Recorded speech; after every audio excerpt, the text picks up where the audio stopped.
আফগানিস্তানের সঙ্গে সীমান্ত ক্রসিং বন্ধ করে দিয়েছে পাকিস্তান। আজ রোববার 12 অক্টোবর দুই প্রতিবেশীর মধ্যে পাল্টাপাল্টি গোলাবর্ষণের মধ্যে পাকিস্তানি কর্মকর্তাদের বরাতে রয়টার্সের প্রতিবেদনে এই তথ্য জানানো হয়। শনিবার গভীর রাতে আফগান সেনারা পাকিস্তানি সীমান্ত চৌকিগুলোতে গুলি চালায়। দেশটির প্রতিরক্ষা মন্ত্রণালয় জানিয়েছে, সপ্তাহের শুরুতে আফগানিস্তানে পাকিস্তানি বিমান হামলার প্রতিশোধ হিসেবে এটি করা হয়েছে।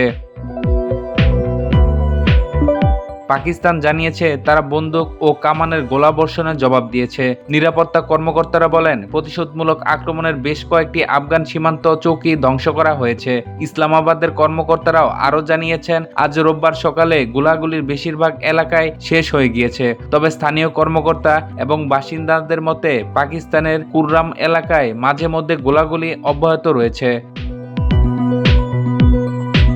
স্থানীয় কর্মকর্তারা জানান, রোববার আফগানিস্তানের সঙ্গে পাকিস্তানের দুটি প্রধান সীমান্ত ক্রসিং তুরখাম এবং চামান বন্ধ করে দেওয়া হয়েছে। খারলাচি, আঙ্গুরাড্ডা এবং সুলাম খানের কমপক্ষে 3টি ছোট ক্রসিংও বন্ধ করে দেওয়া হয়। সীমান্ত বন্ধের বিষয়ে কাবুলের তরফ থেকে তাৎক্ষণিকভাবে কোনো মন্তব্য করা হয়নি। আফগানিস্তানের প্রতিরক্ষা মন্ত্রণালয় আগে বলেছিল, স্থানীয় সময় গত মধ্যরাতে তাদের অভিযান শেষ হয়েছে।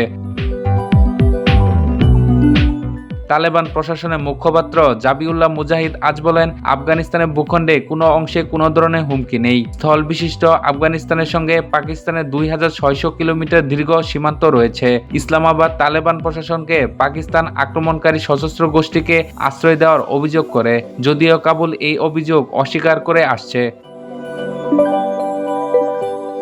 পাকিস্তানের একজন নিরাপত্তা কর্মকর্তার মতে, গত বৃহস্পতিবার কাবুলে তেহরিক-ই-তালেবান পাকিস্তান টিটিপি এর নেতাকে লক্ষ্য করে বিমান হামলা চালানো হয়েছিল, যদিও ইসলামাবাদ আনুষ্ঠানিকভাবে এটি স্বীকার করেনি। তিনি বেঁচে গেছেন কিনা তাও স্পষ্ট নয়। টিটিপি ইসলামাবাদের কেন্দ্রীয় সরকারকে উৎখাত করে ইসলামী নেতৃত্বাধীন শাসন ব্যবস্থা প্রতিষ্ঠার জন্য লড়াই করে আসছে।